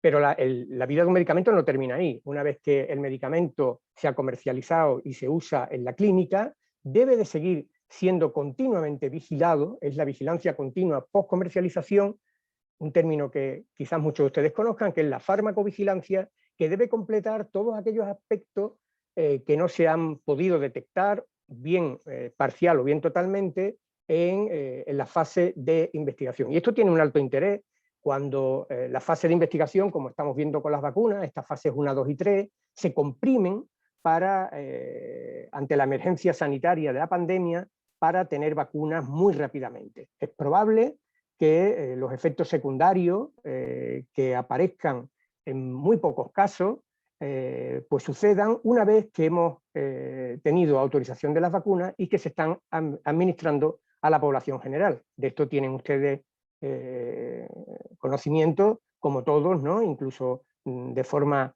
un tanto alarmante, ¿no? Cuando aparecen esos casos de trombosis de senos venosos, ahora el cuadro de fuga de escape capilar, que parece que también aparece en relación con la vacuna AstraZeneca, etcétera, etcétera. Y nos preguntamos todos que por qué esos casos no se han detectado previamente a la comercialización, ¿no? Son tan excepcionales que se necesitan administrar gran cantidad de dosis del medicamento a un enorme número de personas para que aparezcan casos. De aquí la importancia que la vigilancia continua, la farmacovigilancia, sea la 5ª fase del ciclo de cualquier medicamento y por supuesto también de las vacunas. Las 3 etapas de la investigación son la básica, todas las moléculas al principio tienen que ser sometidas a identificación, síntesis, caracterización, y probablemente de los miles de candidatos posibles para un medicamento o una vacuna, van filtrándose y van quedando solo unos pocos que son técnicamente, vamos a decirlo así, pues caracterizables o técnicamente sintetizables, y tienen opciones de convertirse en posibles vacunas eficaces, ¿no? El siguiente paso es la investigación preclínica, normalmente en animales de experimentación de varias especies, en los que se intentan obtener información tanto de actividad biológica como de seguridad. Y también empiezan los laboratorios a obtener estudios químicos y farmacéuticos con vistas a su producción comercial. Y el tercer paso es la investigación clínica. Solamente cuando hay una investigación básica y preclínica amplia, documentada y bien argumentada, es el momento en que se puede empezar la investigación clínica. La investigación clínica, que es la tercera fase en la vida de cualquier medicamento, es la investigación en persona. Y por lo tanto, la investigación en persona tiene unas connotaciones muy especiales. Fundamentalmente, tiene unas connotaciones éticas, puesto que no se debería probar en personas medicamentos que tengan una toxicidad importante o que tengan una seguridad que no se haya podido reconocer con garantías en los estudios anteriores. La investigación clínica de cualquier nuevo medicamento ocurre, por lo tanto, cuando todos los estudios básicos y preclínicos se han completado y es necesario probar el medicamento en persona. Y normalmente esta investigación clínica recurre al diseño princeps de la investigación experimental, que es el ensayo clínico. Y de aquí la importancia que se hagan ensayos clínicos con los nuevos medicamentos para demostrar fundamentalmente su eficacia y su seguridad. El ensayo clínico, como les digo, es el gold estándar de la investigación biomédica y es el gold estándar para probar la eficacia y la seguridad de cualquier intervención, no solamente los medicamentos, sino también las vacunas y otro tipo de intervenciones médicas, ¿no? Deben ser sometidas a un ensayo clínico por su enorme validez metodológica. Es un diseño experimental, por lo tanto es una intervención planificada. En el ensayo clínico, las personas que participan, los sujetos de investigación, son testados o van a recibir la intervención o no según lo que dice el protocolo. No es una situación de práctica clínica, sino que es una situación de investigación, por lo tanto es un diseño totalmente planificado en el que el investigador es el que decide a qué grupo se le aplica la intervención para evaluar su eficacia y seguridad. Es un tipo de estudio que permite una evaluación precisa del efecto, del resultado que hace ese medicamento. Vamos a hablar de medicamento, y es un estudio que, cuando es de gran calidad, verán que es controlado, es decir, tiene un grupo de comparación, es aleatorizado, ahora veremos exactamente qué es, y es enmascarado. Es decir, los grandes ensayos clínicos de gran valía son ensayos clínicos controlados, aleatorizados o randomizados, y enmascarados o ciegos, ¿de acuerdo? Todos ustedes habrán escuchado alguna vez hablar de este tipo de ensayos clínicos que son fundamentales para comprobar la valía de cualquier intervención médica. Pero por supuesto el ensayo clínico es un diseño muy potente desde el punto de vista metodológico, el que aporta mayores evidencias, ¿no? El que en esa pirámide de la medicina basada en la evidencia, los ensayos clínicos de gran muestra pues ocupan la cúspide, ¿no?, de todos los tipos de diseño por esta valía metodológica, ¿no?, por esta robustez, pero lógicamente tiene unas restricciones éticas. Es decir, los ensayos clínicos, al usar medicamentos y en muchas ocasiones por primera vez en seres humanos, pues lógicamente tienen que tener un adecuado balance riesgo-beneficio, es decir, a priori se tienen que conocer hasta lo posible, porque si es la primera dosificación o la primera vez que se administra a personas, pues lo único que conocemos es lo que ha ocurrido en el laboratorio y con los animales, pues tiene que tener un balance riesgo-beneficio adecuado, tiene que haber una selección equitativa de las muestras. Esto significa que no puede ocurrir siempre que personas más desfavorecidas o personas que tengan más necesidades sean los que reciban las cargas, ¿no?, mientras que otros van a recibir los beneficios potenciales de un medicamento que puede resultar beneficioso para muchos. Fundamental el consentimiento informado, que es preceptivo, la protección especial de las poblaciones vulnerables y, por supuesto, el respeto a los sujetos participantes. Por lo tanto, no se puede penalizar si se retiran voluntariamente y hay que mantener todos los cuidados médicos aunque estén participando en el ensayo clínico. Es decir, el ensayo clínico tiene una gran valía metodológica y también tiene unas connotaciones éticas, de manera que, como verán ustedes, no se puede realizar un ensayo clínico si no tiene el dictamen de un comité de ética de investigación y, en nuestro caso, también de las agencias reguladoras. El ensayo clínico tiene una enorme valía científica porque estos grandes ensayos son controlados, significa que hay un grupo de comparación, un grupo que sirve para saber qué hubiera ocurrido de no administrar la intervención, ¿vale? Ese grupo es fundamental y puede recibir un placebo o puede recibir otra medicación o no recibir ninguna intervención si la enfermedad que estamos evaluando no tiene tratamiento, ¿vale? Es el grupo que permite establecer qué hubiera ocurrido si no se interviene. Por lo tanto, son estudios controlados, son estudios aleatorizados, que significa que la asignación a los sujetos, a los grupos que se van a comparar, se hace de manera al azar, independiente de la intención que tengan los investigadores, y esto hace que, si la muestra es grande y el procedimiento de aleatorización, de que los sujetos vayan a un grupo o a otro antes de la intervención, solos por un mecanismo aleatorio, hace que estos grupos, antes de que se intervengan, sean extraordinariamente similares y comparables, por lo tanto controla perfectamente los factores de confusión conocidos y no conocidos, y hace que los ensayos clínicos tengan una gran validez interna. Y muchas veces estos estudios son enmascarados, que significa que se oculta la intervención a los observadores o a los sujetos participantes hasta que se evalúan los resultados. Es decir, nadie sabe si se está recibiendo la intervención o el placebo o la intervención comparadora, ¿no? Y esto evita algunos sesgos de medición, fundamentalmente. Bien, pues estos ensayos clínicos de alta valía están extraordinariamente regulados, tanto desde el punto de vista ético como desde el punto de vista legal. Y todos los países, y en nuestro contexto hay una norma europea que regula los ensayos clínicos con medicamentos, y por supuesto en España hay un Real Decreto que regula cómo se hacen los ensayos clínicos con medicamentos, hace que la gestión y desarrollo de un ensayo clínico, es decir, cuando alguien propone hacer un ensayo clínico, y explico esto por lo que ahora vamos a ver de qué ha ocurrido con las casas comerciales que están proponiendo estudios de vacunas para que sean comercializadas, pues lógicamente el promotor, la casa comercial, tiene que hacer un protocolo de investigación que debe ser sometido al dictamen de un comité de ética y al dictamen de una agencia reguladora antes de llevarse a cabo el ensayo clínico. Es decir, ningún ensayo clínico en seres humanos puede ser realizado en este momento, puede ser puesto en marcha, si no tiene un dictamen ético, metodológico y legal que hacen los comités de ética e investigación y la agencia española, la Agencia Europea del Medicamento o la FDA. Solo una vez que se ha dado un dictamen positivo a ese protocolo, que es una declaración de intenciones donde el promotor dice exactamente qué muestra va a utilizar, qué tipo de medicamento va a usar, cómo lo va a administrar, a cuánto le va a dar la intervención y qué va a ocurrir con el grupo de comparación, cuánto tiempo los va a seguir, cómo va a medir los resultados, etcétera, etcétera. Solamente una vez que se ha obtenido un dictamen positivo de las agencias y de los comités de ética e investigación es cuando se puede llevar a cabo el ensayo clínico para comprobar lo que se quiere comprobar, que normalmente es seguridad y eficacia del medicamento en cuestión.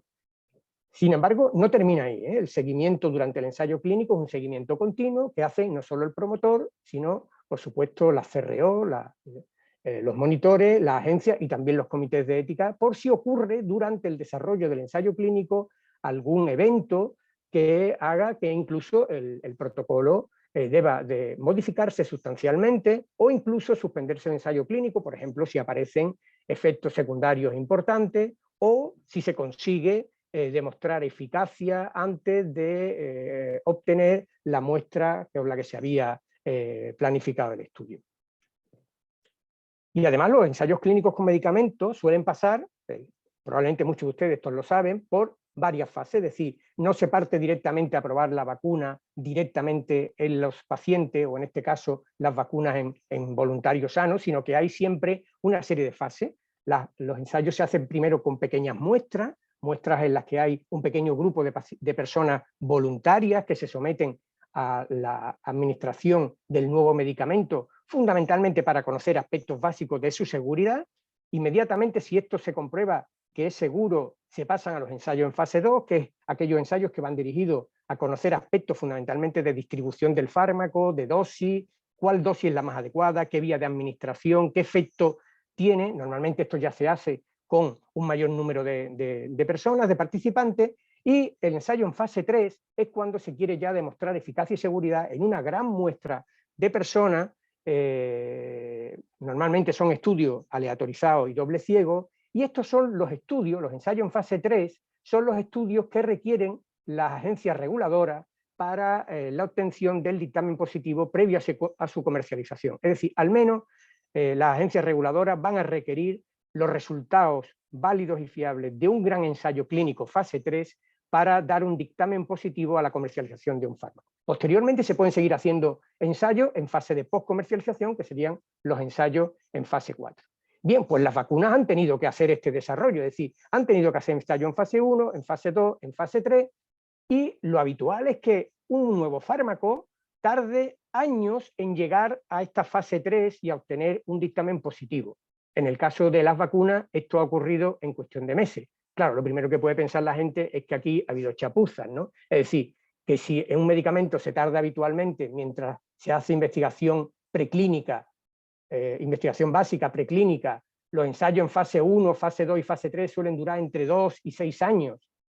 ¿Cómo? Este tiempo, que habitualmente suele ser de 10, 12 años en un medicamento hasta que se obtiene un dictamen positivo, y que normalmente el dictamen tarda también la agencia en darlo entre varios meses y a veces hasta un año tardan las agencias en dar un dictamen positivo, ¿cómo ha ocurrido que en el tema de las vacunas el tiempo se ha recortado extraordinariamente? De hecho, ahora verán cómo el primer ensayo grande que se publicó y que permitió la comercialización de la vacuna de Pfizer-BioNTech empezó en junio del año pasado. En junio del año pasado, y los primeros resultados se obtuvieron en noviembre. Es decir, solamente unos pocos meses después ya había resultados y se presentaron los dossiers a la agencia del medicamento, tanto a la FDA como a la Agencia Europea del Medicamento. Y esta hizo un dictamen en cuestión de semanas. Un dictamen en cuestión de semanas que hizo que en diciembre nuestra Agencia Española del Medicamento, adherida a la Agencia Europea, tenía un dictamen positivo. Y el día 28 de diciembre empezaron las vacunaciones. De hecho, yo me vacuné el 29, ese día estaba trabajando, estaba de guardia, yo soy internista, y bueno, pues nos tocó vacunarnos a los primeros que estábamos allí, el día 29 de diciembre, cuando el ensayo había comenzado en el mes de junio. Esto es una cosa absolutamente excepcional, ¿no? Excepcional, ¿por qué? Porque se ha hecho una investigación clínica comprimida, ahora vamos a ver lo que es, sin perder garantía, y por otro lado, se ha permitido que los productores, la casa comercial, empezaran una producción a gran escala con lo que se llamaría una producción a riesgo, es decir, sin saber todavía si le van a aprobar el medicamento, ¿no? Y además, la evaluación que ha hecho la agencia es lo que se llama una evaluación o un análisis continuo de los datos que se van obteniendo, de manera que si se obtenían datos de eficacia y seguridad, se hacía un dictamen positivo provisional. Por supuesto, no ha terminado ahí. Los exámenes continúan hasta que termine el ensayo clínico. El ensayo clínico de Pfizer es un ensayo a 2 años, es decir, que todavía tienen que seguir obteniendo información, pero con los datos... 5 minutos, don Mariano. Gracias. Con los datos en noviembre eran suficientes como para dar un dictamen positivo. Fíjense lo importante que ha sido todo esto de poner todas estas intenciones en marcha, ¿no? De manera que en este momento tenemos 4 vacunas ya aprobadas en España. Una se aprobó el 22 de diciembre, otra el 8 de enero, otra el 1 de febrero y otra el 15 de marzo. Todos ellos, los ensayos clínicos, empezaron pocos meses atrás. Pero es que a nivel internacional, esta es una página web que les recomiendo que vean, de la Organización Mundial de la Salud, ¿vale? que se llama Rastreo y Panorama de las vacunas COVID y que se actualiza 2 veces a la semana. Esta es la última actualización, para que vean el número de vacunas candidatas que hay en este momento en el mundo, que están o en desarrollo clínico o en desarrollo preclínico. En este momento, pues fíjense, más de 200 o 287 es el contaje que se ha hecho últimamente, de las cuales 102 están en desarrollo clínico y 185 están en desarrollo preclínico. Es decir, que vamos a tener muchas más vacunas disponibles probablemente en los próximos meses. Esta página que da origen a esta hoja de cálculo permite además entrar en todos y cada uno de los ensayos que se están haciendo, para que ustedes conozcan de primera mano quién es el promotor, en qué situación están, si están recabando pacientes, etcétera, etcétera. Interesantísima, una información puesta a disposición de todos. Vamos a ver brevemente un esquema general de lo que es un ensayo clínico en brazos paralelos. Fíjense, de una población diana se obtiene una muestra que es la que se va a estudiar. Esta muestra se aleatoriza en dos grupos, es decir, se hace una asignación aleatoria. En el caso de las vacunas son voluntarios sanos. Se obtiene un grupo que va a ser el grupo de comparación y otro grupo es el grupo de intervención. Se hace una medición basal para compararse estos dos grupos en base a edad, sexo, medicación que toman, comorbilidades, para comparar que ambos grupos, si el azar ha funcionado bien, deben ser exactamente iguales. En ese momento se hace la intervención, es decir, un grupo va a recibir la intervención y otro grupo va a recibir el placebo, y posteriormente estos grupos deben de seguirse por igual hasta hacer mediciones intermedias y hacer mediciones finales. Este es el esquema de un ensayo clínico de brazos paralelos. ¿Y cómo se miden los resultados de un ensayo clínico? Pues bien, aquí tienen ustedes cómo entre los dos grupos se hacen mediciones. Por ejemplo, en el caso de las vacunas contra el COVID, ¿qué se ha medido?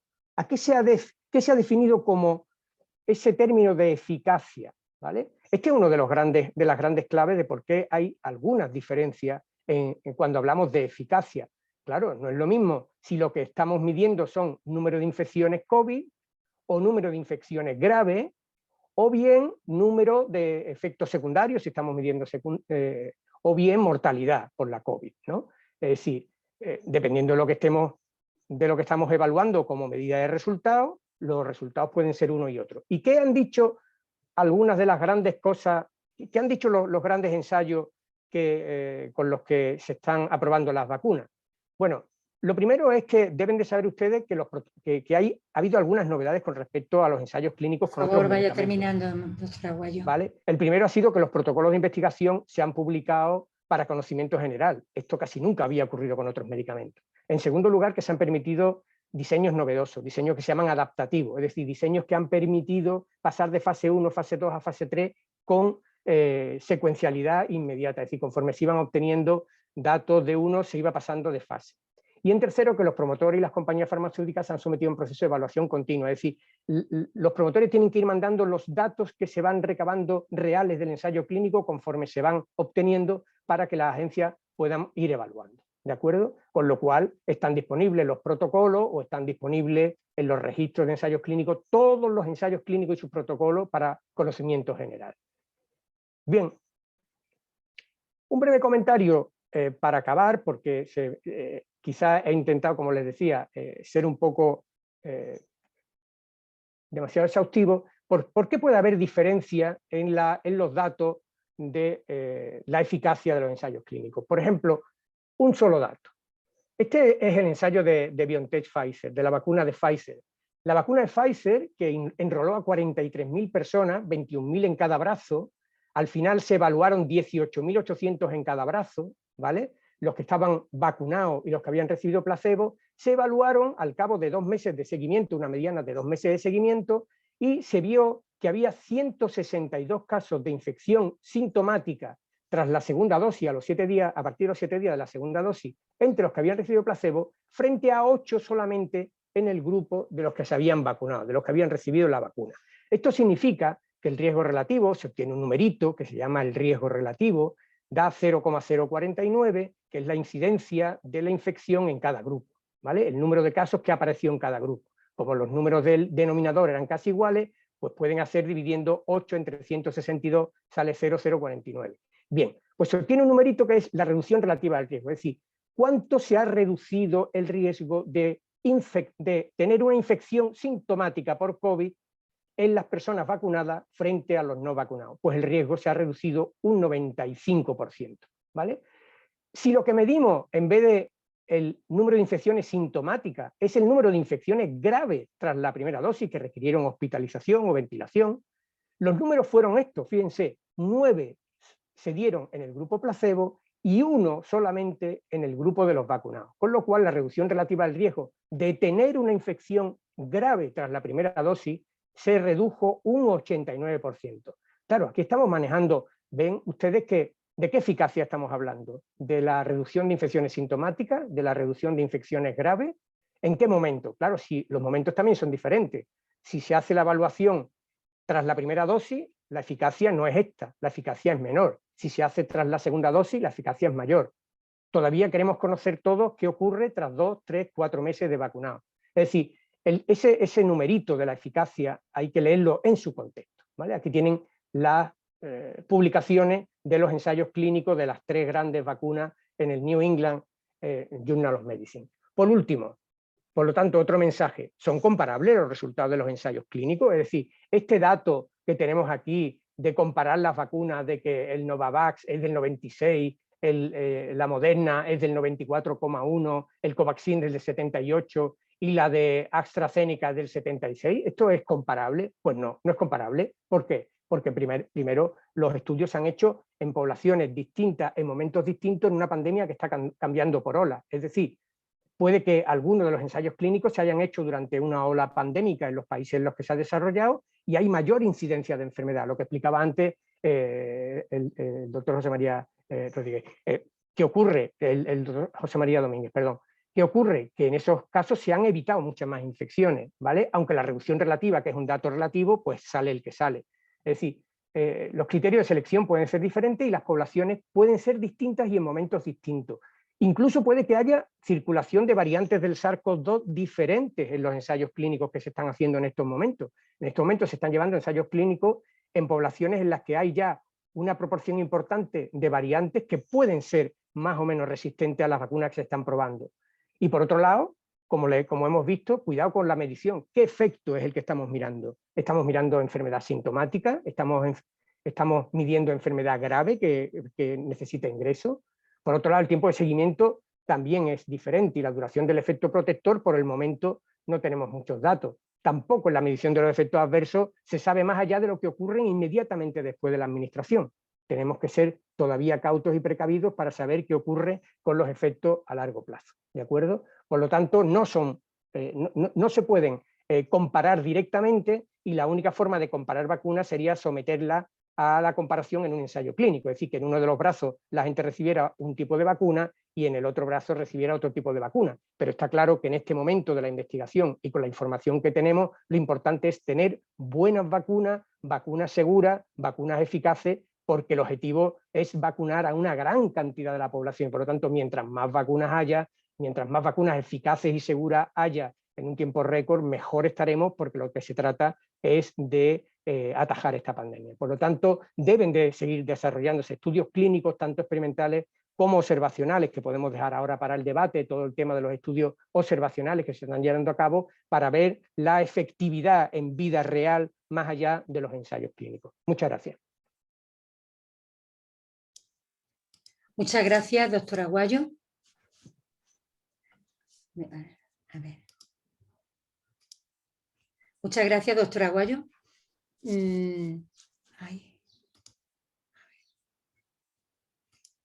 Vale. Primero le quería, me ha encantado su exposición y quería pedirle disculpas porque no terminé mi presentación. Quería comentar también que además es máster en Economía de la Salud y Dirección de Organizaciones Sanitarias en Dirección de Unidades Clínicas. Además es jefe de servicio y director de la Unidad de Gestión Clínica de Medicina Intensiva, Reumatología y Cuidados Paliativos del Complejo Universitario de Huelva. Me ha gustado mucho su intervención, enhorabuena. Ahora quería animar a los participantes a iniciara un debate y para ello le agradecería que utilizaran el símbolo levantar la mano. Pero me gustaría antes, si me lo permiten, hacerle una pregunta al doctor Aguayo. ¿Cree necesario seguir haciendo ensayos clínicos frente a placebo con las nuevas vacunas que se están desarrollando? Claro, esa es la pregunta del millón, Pilar, y tienes mucha razón en que esa pregunta la debemos hacer todos, y la debemos hacer también, y los comités de ética estamos reflexionando mucho sobre este tema, ¿no? Porque claro, ya que tenemos vacunas eficaces, ¿es ético mantener una rama con placebo o habría que darle la oportunidad a esas personas de llevar otra vacuna? La pregunta es que toda vacuna nueva que va a utilizarse debería de compararse con el mejor comparador, pero la mayoría de las agencias reguladoras en este momento requieren que el brazo control lleve placebo, ¿vale? Esto significa que, bueno, que las personas que están en el brazo placebo tienen el riesgo general como no vacunados, pero es que ya hay muchas personas en el brazo control que están recibiendo la vacuna porque, claro, porque están en su rango de edad. Y bueno, esto también nos lleva a otra reflexión, ¿no? ¿Sería ético hacer estos ensayos en poblaciones o en países donde no hay gran parte de la población vacunada porque no tienen recursos, ¿no? El peligro de los estudios en países subdesarrollados o en países de tercer mundo que dicen, hombre, como no están recibiendo vacunas, ¿qué más da, ¿no? Con que el brazo comparador reciba un placebo. Y claro, esto ya ha traído problemas en otras ocasiones, ¿no? Pero sí que es verdad que el corto periodo en el que se obtienen los resultados, estamos hablando de resultados que se obtienen en 2 meses de seguimiento. Si se hace esto en países con una incidencia relativamente baja, aunque se necesite un ensayo clínico de gran muestra, ¿vale? Y con garantías sanitarias de atención a las personas que tengan COVID, está claro que ya las poblaciones mayores están la mayoría de ellas vacunadas, la respuesta sería que sí, que para las nuevas vacunas hay que seguir haciendo ensayos clínicos en fase 3 porque es la única manera de obtener una autorización regulatoria, ¿vale? Probablemente dentro de 1 año o 2 quizás la respuesta sea distinta. Si dentro de 2 años está vacunado el 60% de la población general y tenemos 30 vacunas aprobadas, pues probablemente ya no sea muy ético seguir haciendo comparación frente a placebo. Pero hoy por hoy las agencias lo siguen exigiendo. Vale, muchísimas gracias, doctor Aguayo. Quería hacerle también una pregunta al doctor José María Domínguez. A ver, José María. Sí. No puedo encender la cámara, pero bueno, pues creo que me podéis escuchar. José María, enhorabuena por tu intervención, pero te quería hacer una pregunta. Respecto al consentimiento informado, ¿tú crees que, 2 cosas, primero, que la población está preparada para firmar para un consentimiento, por una parte, y por otra parte, ¿crees que los profesionales estamos preparados o tenemos la suficiente información como para dar esa información para que pueda estar aceptado el consentimiento? Sí, yo creo, Pilar, que has tocado dos puntos de mejora, no solo para las vacunas, es decir, yo creo que para lo que es la actividad clínica, ¿no? Por una parte, si la población está preparada para recibir la información, está claro que tenemos que adaptar la información al conocimiento que la población tiene, a su nivel social, a la edad y a muchos factores. Eso ocurre en todos los aspectos de la medicina. Y siempre es un área de mejora. Yo creo que además lo que nos preocupa la actividad clínica y la ética no es más que actividad clínica, pues evidentemente el consentimiento informado lo hemos transformado en muchas ocasiones en un documento, en un papel, en una autorización y carece en muchas ocasiones de suficiente calidad informativa, ¿no? y posibilidad de diálogo. En el caso de las vacunas COVID, yo creo que además se han sumado 2 factores. Uno, por una parte, y que se ha, yo creo, visto a lo largo de esta tarde, la incertidumbre científica. Es decir, en las vacunas, a pesar de todo, porque en esta última presentación ha quedado perfectamente claro, eran sobrepoblaciones en las que evidentemente el porcentaje, el número de eventos adversos era bajo, ¿no? Y que cuando va creciendo el porcentaje de personas a las que se dé el número de eventos adversos, pues empieza a manifestarse. Y muchas veces en el consentimiento informado eso no se podía poner, es decir, porque no tenía una representatividad, ¿no? Y en segundo lugar, evidentemente los profesionales tendríamos la obligación de conocerlas. Es decir, yo en muchas ocasiones, tanto los que son enfermeros como médicos, ¿no?, que han participado en estos programas de vacunación, bueno, probablemente muchos sí conocían suficientemente el consentimiento informado, el documento de consentimiento informado, que posiblemente no la doctrina del consentimiento informado, ¿no?, que yo creo que es realmente a lo que realmente tenemos que aspirar, ¿no?, a esta doctrina. Es decir, no hay que informar a quien, y es un derecho que tiene el paciente, a quien no se le quiera informar. Es más, creo que muchos profesionales sanitarios no hemos querido recibir la información porque íbamos a asumir por responsabilidad que nos íbamos a vacunar, ¿no? Es decir, y eso yo creo que ha sido muy genérico, pero posiblemente entre la población, para evitar, yo creo que se ha dado lugar a algo realmente grotesco, ¿no?, en el tema del consentimiento informado, pues lo que veíamos de cómo se firmaba el consentimiento informado de pie en medio de un sitio y tal, y cómo eso era un documento que yo creo que hemos despreciado, ¿no? Es decir, por tanto, realmente yo creo que esto nos ha puesto en crisis. Ya estaba el consentimiento informado, no está suficientemente desarrollado. además creo que tiene que cambiar, ¿no? Justamente el desarrollo de nuevos datos clínicos, de nuevas vacunas, es decir, de nuevos resultados, tiene que cambiar la información que se vierte en el consentimiento informado, ¿no? Es decir, yo ponía como ejemplo, y he visto un comentario en el panel de la doctora Gash, ¿no? Y era justamente relativo a este comentario, ¿no? Porque aquí tenemos la vacuna buena, ¿no? Que es la de Pfizer, y la vacuna mala, que es la de AstraZeneca, ¿no? Es decir, y eso es un sesgo que también se ha visto numéricamente presentado. Es decir, y si presentamos al revés, la vacuna que menos pacientes necesita para prevenir un efecto adverso es la de AstraZeneca, ¿no? En vez de la de Pfizer, ¿no? O sea, por lo tanto, podríamos presentarlo así, y con esto es lo que quiero decir, que dentro de la certidumbre / incertidumbre que efectivamente tenemos bueno, en una pandemia en la que yo creo que Pilar, tú y yo como intensivistas lo hemos sufrido desde el primer día, desde la hidroxicloroquina, los corticoides y todo tipo de inmunocosas, ¿verdad?, que hemos utilizado y que luego hemos desechado y lo hemos sufrido, y lamentablemente también esa incertidumbre, pues en la vacuna está pasando lo mismo. Es decir, el respeto a la información yo creo que realmente es algo que los profesionales tenemos que poner como valor supremo, y creo que efectivamente debe ser un área de mejora constante, de actualización constante y de entrenamiento constante de todo lo que es la buena práctica clínica. Y en las vacunas evidentemente queda mucho que mejorar, y hay una responsabilidad social de los profesionales en parte, de los medios de comunicación en parte, y luego una responsabilidad también por omisión, por lo que probablemente algunos que puedan o podamos tener responsabilidad incluso formativa, ya sea en una universidad, ya sea en la propia escuela, es decir, pues tenemos que tomar la bandera de la información como una bandera ética de la buena práctica clínica. Vale, muchas gracias, José María. Tenemos una mano levantada, la del doctor Ángel Gil. Ángel Hernández, cuando quiera José María, cuando quiera Ángel, perdón.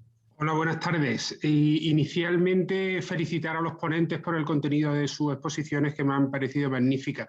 En base a la exposición del doctor Martínez Nogueras, que hablaba de que existen fundamentos legales para establecer la obligatoriedad de la vacunación en la población en función de la situación de la pandemia, y dado que existen ya sentencias en que se obliga a vacunar a determinados residentes de residencias de mayores, dado que se ha constatado la infección de otra serie de residentes que por no estar vacunados los mismos, me gustaría saber la opinión de los ponentes respecto a si se debería abrir el debate de establecer la obligatoriedad de la vacunación tanto de profesionales sanitarios como la de residentes en residencias de mayores.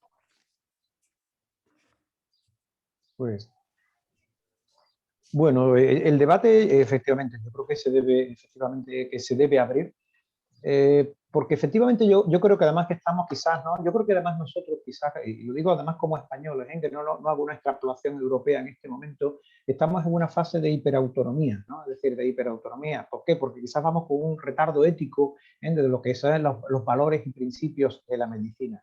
Entonces, efectivamente, a veces hemos considerado, ¿no?, que la autonomía de la persona, la autonomía del profesional, ¿no?, bueno, es suprema y es un valor absoluto. Yo creo que una de las cosas que tenemos que aprender es que no es un valor absoluto.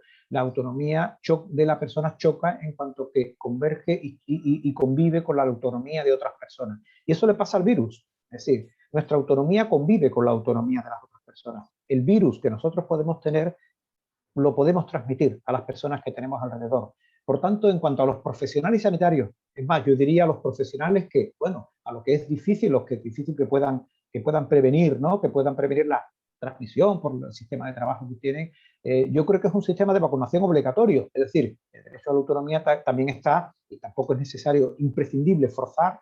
Quien no quiera estar en estas zonas de riesgo no tiene que estar. A mí me recuerda mucho la primera etapa de la época COVID en cuidados intensivos, ¿no?, cuando se pedían voluntarios, ¿no?, no era obligatorio, ¿no? Pues inicialmente incluso profesionales voluntarios, ¿no? Al final era un poco obligatorio, es decir, ¿cómo que no vamos a participar, ¿no?, en la protección, ¿no?, en la protección de la salud de los ciudadanos, ¿no? Yo creo que, digo, en cuidados intensivos, en otras áreas de infecciones, ¿no? Por tanto, como creo que efectivamente los profesionales sanitarios, los médicos, no somos personas normales, es decir, tenemos un compromiso. De hecho, además, nuestra propia profesión, ¿no?, tiene una confianza social relevante. De hecho, nos permiten autorregularnos, tenemos un compromiso social, y por tanto ahí yo creo que eso se tiene que extender, igual que se extiende nuestra autonomía, se tiene que extender el autonomía. Y en cuanto a la prevención, y vuelvo a la vacunación, yo creo que salvo contraindicaciones evidentemente formales, ¿no? Bueno, debería ser, yo diría que moralmente obligatoria. Vale, muchas gracias. Hay una pregunta directamente al doctor Aguayo que dice, ¿se sabe a ciencia cierta, aunque sea aproximadamente la duración esperada de los anticuerpos protectores? ¿Habrá que revacunarse periódicamente? ¿Qué me comenta? ¿Tiene el micrófono apagado, doctor Sí, Aguayo? ahora, perdón. Estaba escribiendo en el chat porque me pareció interesante. Es una de las preguntas que nos hacemos todos, ¿no? El tema de la revacunación. Claro, los grandes ensayos clínicos que tenemos ahora sobre la mesa todavía no han planteado este tema, ¿no? Algunas casas comerciales ya han dicho que probablemente haya que revacunar, ¿no? Sin embargo, hay algunos estudios, es decir, evidencia en este momento no hay, pero sí que hay algunos estudios muy recientes con datos indirectos de que algunas de las vacunas generan células de memoria, tanto células B, o sea, plasmoblastos, como células T de memoria en médula ósea. Y eso permite tener una respuesta, aunque caigan los anticuerpos circulantes, permitiría tener una respuesta rápida ante una nueva reinfección, ¿no? Como ocurre con otras infecciones. Por lo tanto, es probable que quizás no tengamos que revacunarnos o esto solamente tenga que ocurrir como ya ocurre con otras poblaciones, ¿no? Poblaciones especialmente sensibles, como pueden ser las personas mayores o como pueden ser personas inmunodeprimidas, etcétera, ¿no? Se ha visto, por ejemplo, que las personas que reciben metotrexate u otros inmunomoduladores o inmunosupresores, pues tienen menor respuesta de anticuerpos. Quizá haya un grupo de personas que sí que tengan que revacunarse pasado un tiempo, ¿no? Pero hay algunas noticias esperanzadoras, como les decía, con el tema de las células de memoria. Vale, muchas gracias. Hay también otra pregunta acerca de si debería haberse vacunado la selección española antes o después o no debería haberse vacunado. Son preguntas que hace en el chat. A ver, ¿qué me contesta? Eso depende de la importancia que se le dé al fútbol, ¿no? Es decir, bueno, antes hemos comentado que al menos en mi opinión hemos demostrado, creo que yo creo que insuficiente madurez social, creo. Y digo, es una opinión muy personal, que creo que las personas con responsabilidad social, creo sobre todo en seguridad y ordenación de la salud, sí deberían haberse vacunado. Yo creo que la selección española de fútbol, vamos, no creo que debería tener ninguna preferencia, a no ser que, bueno, que adores el fútbol y que lo consideres un dios, ¿no? Pero yo creo que sí tenía que ser obligado y tenían que tener preferencia, como ha ocurrido en otros países, es decir, personas con responsabilidad social y salud. Personas simplemente por ser famosas, creo que depende del valor que le otorguemos a una selección nacional. Es decir, creo que es muy relativo. Hay una pregunta también que dice, en primer lugar, felicitar a los ponentes por la gran calidad de sus exposiciones y quiere saber qué opinan los ponentes sobre la vacunación obligatoria a los estudiantes que se van de Erasmus cuando no se ha tenido información al respecto en adultos jóvenes. Yo creo, doctor Aguayo, ¿no? Bueno, pues claro, tenemos poca información sobre la vacunación en los jóvenes, ¿no? Todavía hay salvo en algunos países que ha habido una vacunación masiva, como en Estados Unidos o en Israel, tenemos muy poca información, ¿no? Claro, el tema ahora mismo está en las olas pandémicas con las nuevas variantes de coronavirus en algunos países, ¿no? Con lo cual quizá alguna de estas poblaciones deberían de valorarse porque probablemente no puedan irse de Erasmus si no tienen la vacunación, ¿no? Este va a ser una limitante, ¿no? Yo creo que esto va a cambiar los próximos meses porque vamos a ir a una velocidad suficiente como para tener a una gran parte de la población juvenil por encima de los 18 o 20 años inmunizada de aquí a varios meses, ¿no? Sin embargo, bueno, aquí tenemos la óptica solo de nuestro país, ¿eh? Ayer escuchábamos todas las noticias, por ejemplo, de que en Rusia la gente ya no va a vacunarse, ¿no? Se ha vacunado el 11, el 12% de la población y la gente no quiere vacunarse. Es decir, que esta percepción que tenemos en España, ¿no? Probablemente movida por la gran garantía que nos da todo y quizá por la forma de ser, ¿no? que tenemos, de las vacunas que tenemos aprobadas, pero creo que en Rusia están llamando por las calles para que la gente se vacune y la gente ya no se vacuna. Se ha vacunado el 10, el 12% de la población y la gente no se quiere vacunar, ¿eh? Bueno. Miedo da. Vale. Pues si no hay más preguntas, hago un resumen. Paso a resumir un momentito. La mesa pues después de hablar de que de la obligatoriedad de la vacunación o no, o de la obligatoriedad en época de epidemia, crisis sanitaria, que podría estar amparada por una ley orgánica, se llega a la conclusión de que el sistema jurídico debe encauzarla en el lenguaje jurídico. El doctor luego José María Domínguez ha reflexionado sobre la conspiración relacionada con las vacunas que afecta de forma negativa a la población, sobre la eficacia de la vacunación COVID-19, la desinformación sobre la eficacia, el consentimiento informado y la ineficacia de distribución, la no equidad de las vacunas. También está hablando sobre la utilidad social, la estrecha utilidad social, y la guerra comercial que se ha establecido entre las distintas vacunas y la vacunación obligatoria, que yo creo que ha sido una constante también que hemos tenido en la mesa. El doctor Mariano Aguayo nos ha explicado el procedimiento acelerado sin perder el rigor de estas vacunas, y que se ha mantenido el ciclo de investigación, nos ha explicado los ensayos clínicos con una gran validez científica, que podemos estar seguros de que estas vacunas, aunque hayan salido de una forma muy rápida, pues son realmente efectivas. Y pues nada, yo creo que poco más, dar las gracias a los participantes por su magnífica presentación y a la escuela y a la Cátedra Maimónides por contar con nosotros. Muchísimas gracias a todos. Muchísimas gracias a todos. Nos vemos el próximo jueves, que terminaríamos con el tercer encuentro. Y bueno, gracias a todos los ponentes, a la moderadora y a los participantes por el tiempo que han dedicado. Muchas gracias.